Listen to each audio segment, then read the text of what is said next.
Okay, now for this next part, I've laid down a base coat that's just a gradient from my dark, what I want to be my underwater color. So this dark bluish greenish gray is going to be what's underwater. And then as it comes up closer and closer to the horizon, I just added more and more of this light blue until it was at 100%. So it's 100% of my underwater color down here, and then it gets less and less as the sky gets more and more. So this is my reflection. It's just a gradient. And that is because, as I've explained, the more your vision becomes parallel to the surface of the water, the more you see what it's reflecting and the less you see of what is beneath it. So now that I have this base layer, I'm going to start putting the shapes of some waves on here. And I want to show you just how systematic this can be. So I'll just make a grid in perspective and then make it according to that. So I'll start with some lines coming from a vanishing point. So I don't need to follow it exactly. I'm just going to try to follow that pattern of them getting closer and closer as I make them more and more parallel with that horizon. Now here there's just going to be a bazillion of them. So let's say there's some rocks somewhere up in here. I mean, who even knows what these things are shaped like? Let's put some coming down here. I'll put them not too close. Now notice how if I'm making something, this is just a little side note. If I'm making something go along this surface this far back, this grid kind of tells me how vertical I can make my lines. Look how all of these lines are scrunched and they're very horizontal. So I'll pretty much stick to all angles that are similar to that, and it'll cause the perspective to look natural on this. If it was a rock formation, coming up, let's see, it's got some rocks coming this way and that. Maybe there's a little bank off of it here. I'll just start by doing those same kind of strokes that I showed you earlier right across the trough, which I'm deciding is the X's. The X's are the low spots. Somewhere in the middle of each diamond is the high spots of my waves. So let's just start making some troughs. See how I did that same little stroke there. And I might do some of them in that swoopy way like that, or I might just go a little smile right across like this.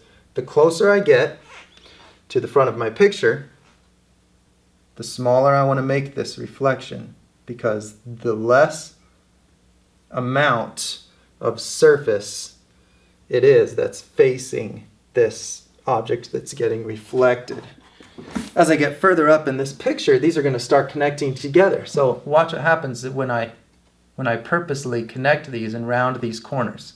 So let's take this one and we'll merge them together, and we'll bring this one down, and we'll connect this one together like this. And let's just take all these and just connect these together. And hey, while I'm at it, I'll just go ahead and throw that in there. This is a trough, and if I bring the top of a wave up under it like this is a skinny line because it's at the top of the wave. The line fattens up. Maybe it gets so skinny that it just tapers out and disappears, and then it fattens up again as it gets down into the trough right here. You see, so there's that pattern. When I connect those together, I end up with this little shape, and I just round the corners. I just make the shapes first, connect them together, round the corners. Because I'm feeling comfortable with the pattern that's there, I'm just going to keep making these same kind of shapes everywhere and just see what happens. Just try to randomize the picture a little bit. And so wherever there's an X, I'm just going to bring that same basic stroke across that X, just somewhere close to it. That's fine. I'm not going to bend it way up and follow this line here. I painted over a couple in here because I was starting to hug those lines too much, and that's not the way I use this. It's just to identify the low points. Then I can just look which ones are close to each other and maybe make a decision about where I want to connect waves together. These are very close, So it has nothing to do with the way the white lines intersect each other. It's just a matter of this one being close to this one, and then, hey, it's kind of close to this, so maybe I'll just bring this up here and connect them together. If you look in a mirror and the mirror is very small, you're only going to see a portion of your reflection in it. But if the mirror is big enough, you'll see your entire reflection from one side of yourself to the other side. Same with this rock.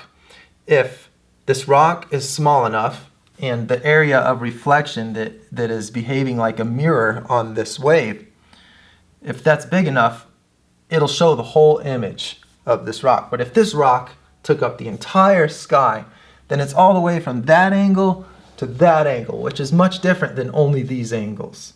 And so then it wouldn't fit onto this area. Then you would have a different kind of reflection. So to do the sky, I'm not going to have these hard edges that are created by having the stopping points, the edges of my object. The sky just goes further than what each wave can reflect. So to do that, I will follow the same patterns, but I'll have soft edges where the wave just bends around and stops reflecting the sky because the angle is not at the right angle to reflect it anymore. So this is the face of my wave, and I have this color saved from when I mixed it for down here. This at the bottom of my painting is the same color that I'm using up here. So right here on the face of this wave is where you don't see the reflection because it's like a window showing the deep water. But then here, as it gets close to this reflection area, I'm going to start adding this sky color. Now this is a very detail intensive and tedious way to make waves. I'm only doing it to demonstrate the behavior of reflection on waves. I probably wouldn't choose this section by section method if I had a lot of waves to paint. I'll put my sky color right up against that. And then right over I don't need that grid anymore. I already used that to decide where my waves were going to be. The sky color comes right up against this. And then it fades to the dark underwater color as it gets near the middle of the wave. But I am still being mindful of the more level bottom side of the wave and the arched top of the wave. It's the same thing. It's just like the first lesson where I did those strokes and then blended them all together. Now I'm doing that just the really complicated hard way so that I can demonstrate the way these things work together. Come across all these and do that same thing. So I have my sky color, hug the edge of this wave, bring it around here. Then I'll bring my deep water color in. I need to water this one down because it's just drying so fast. You can see that as I get down to the front of the picture, down here, I'm still continuing that pattern. You can see, I've got my swooping shapes coming through the low points of these waves, but they're just very blended and subtle. And they just get more and more like that the closer I get to myself. Way up here in the front of the picture though, I want to use mostly the green watercolor. And I can just put reflection on here. I can add more of this end, watch. Put some coming through here, just little bits. See, so here I'm not even really paying attention to the pattern. I'm just putting dark spots in the middle of light areas. Just wherever. Because waves, they can be real complex and have all kinds of different little bumps and patterns in them. How about some color on this rock? This will look a lot more fitting if I color this rock something nice and dark so it looks like it's reflecting on there. So, dark, let's start with black. Whenever I'm putting together a picture, and I'm just making it up as I go, I just lay the colors down, blend them together, don't think too hard about it, and I just see if anything seems to just by chance take shape. Sometimes it does more than other times. But as soon as I see something that I like, then it helps me to imagine more, and I run with it. So what if this isn't the typical blue sky in the background? I'll put some bright foresty colors in the back of this one. Yeah, we need some bright colors to reflect on this water. I love how the lack of detail causes you to imagine so much. Maybe put a little bit of blues, like sky blue, in there so that it makes sense still having the blues on the water. So now that I've got it established, it's going to be pretty easy to just make it bigger. I'll close in a lot of the gaps up here just by going over to the same spots, but I can just like get rid of some of these, just go right over them. It'll make the water look smoother, like there's less movement, less happening on the surface here if I just close in a lot of these gaps. Here, let's just get rid of that one too.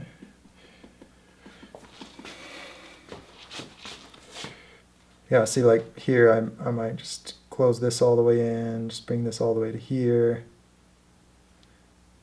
Maybe make this all together fatter. But see, I'm just following the same patterns, following the same guides.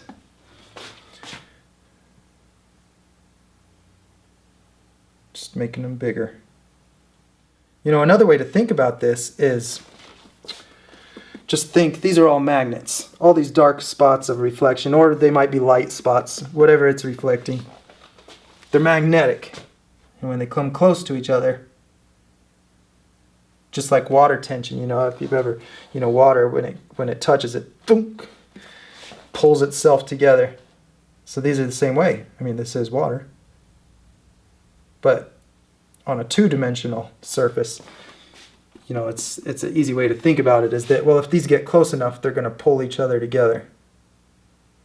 So I take a shape like you find a good one that's big enough here.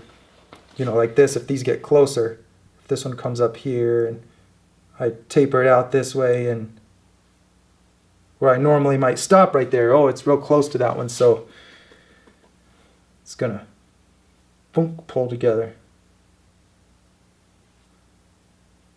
And then I just round out the corners.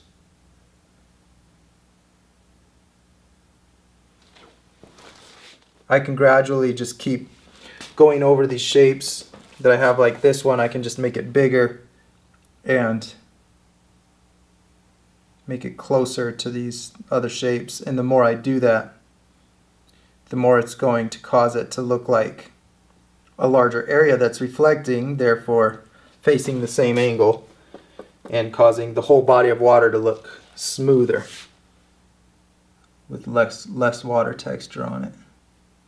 So I'm making a lot of these. I'm fattening all of these up a lot so that I have a lot of area to show you the next part of the reflection.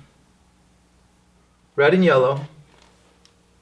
I could have just saved the color. This would be so much easier if I just saved that color and mixed it with my deep watercolor, but I didn't.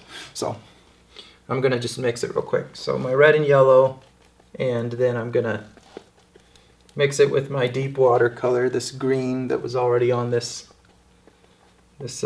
handy dandy palette here. And then I'll get a little bit of black since that was in there too.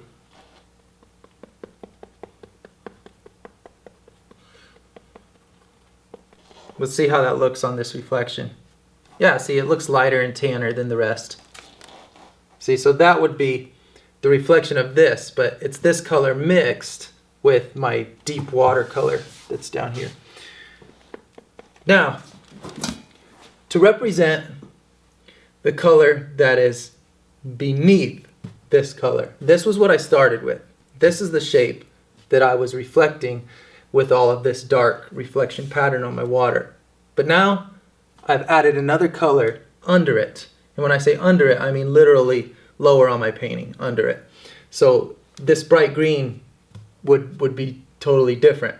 This would be above it. But this, since it's appearing below my dark color here, the way I represent that in this reflection is that I put it in the middle of all of these areas. And what I mean by in the middle is I'm not going to go all the way to the edge of where the dark meets the light.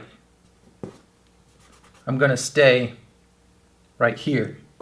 So I imagine all of these dark areas as a boundary, and I'm only allowed to go on top of this dark area, and I can't go all the way to the edge.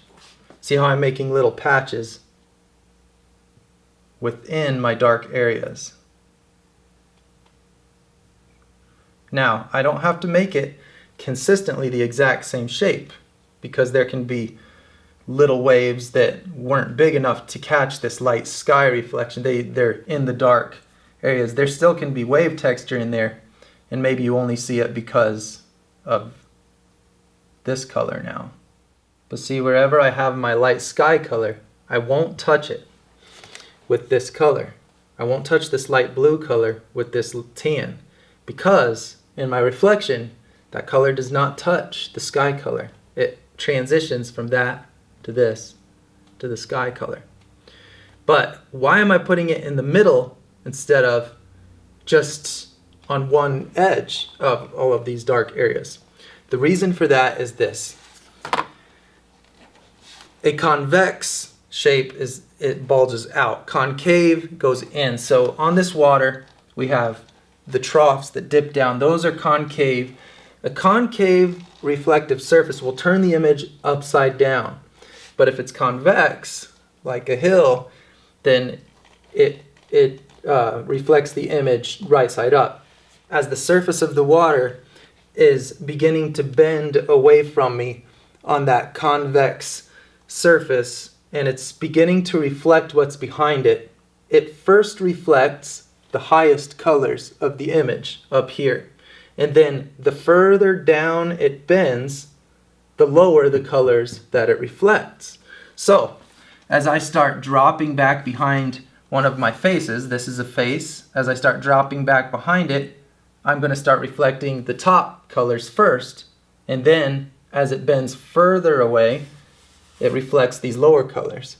Now the water starts to curve back toward the next face. So it's going to go in reverse. So then it goes back to the dark color again. So see, dark, light, dark, and then back up to the highest colors until it's reflecting the sky again. So that's why you have this mirrored pattern on these waves. It's the actual reflection going right side up, upside down, right side up, upside down. Kind of like when you look in a spoon and you see your reflection upside down. But the important thing to remember about that is that you just put the color in the middle of whatever color is above it in the picture. That's the easy way to think of it. So this color I've mixed to represent my sand. So I'm going to put it in the middle of all of my rock reflections, because that's the one above it. I'm not going to put it in the middle of my sky reflections. That's not going to look right in my picture. I'm going to put it in the middle of all of my rock reflections. So it covers a larger and larger percentage of the reflection as it gets further away. You know, because the average angle here is facing more toward the dirt now, so like this. Now notice how I left a little strip of dark along here, because usually, because of surface tension, the water will come up to that edge and just have a little bit of a lift on it. It'll bend up like that. So I might put a few dabs of my sky color along that edge too, where it's flipping up just like the faces of these waves reflecting the sky up there. See, when I get down here, it's going to be a smaller and smaller amount of the wave that's bending far enough to even reflect that. So I'll start changing to just tiny little dots of reflection as I get in here. Okay, so then what if I want to make reflection of these bright greens on my water?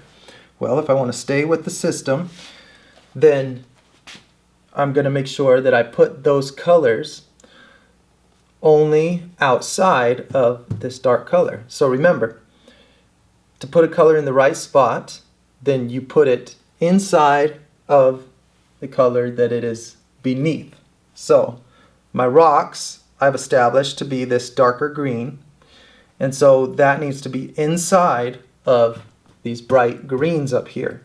So if I'm going to put bright greens in here, I have to put them around this edge so that these rocks are inside of it.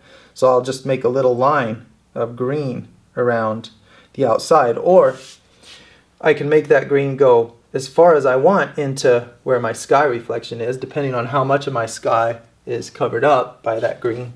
It's really up to me, but knowing the rules is what's going to help me to do it just like I want it to be represented, you know.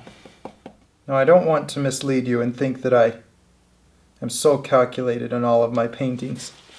Just because I know of these rules doesn't mean that I'm always looking to follow it so closely. In the end, I still just do whatever looks good. Sometimes, just by chance, I do a few strokes here and there and I love the way it looks, and I'm just like, I don't care if it works or not. No, I just like the way it looks. Like maybe there's a sunburst somewhere off the picture up there. It doesn't need to be in the picture to be in the reflection, you know, because we're looking at down at this. So I do want to put it in the brightest areas of my sky, though, in the reflection. So just somewhere where I've got my blue, I can just put little white dots, and that'll really enhance my... I don't want to put a touch in the rock, though, because it's not touching the rock. I want to put it somewhere like right there. Maybe a little bit here.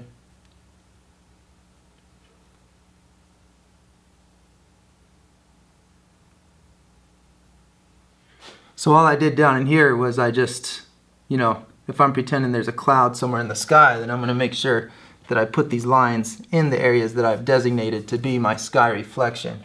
So I'm just keeping my brush at the same angle and just keeping it somewhere inside of that sky area and trying to follow the shapes that I've made with these waves. And so I'm just having fun with it, you know. Who knows what shapes those clouds are, so I have a little bit of freedom to move around with these lines. And then these bright little spots, you know, if there's a bright sun somewhere up in there, maybe it's next to this cloud. So I'm just going to put these little dots in here wherever. Maybe this edge is catching it right here.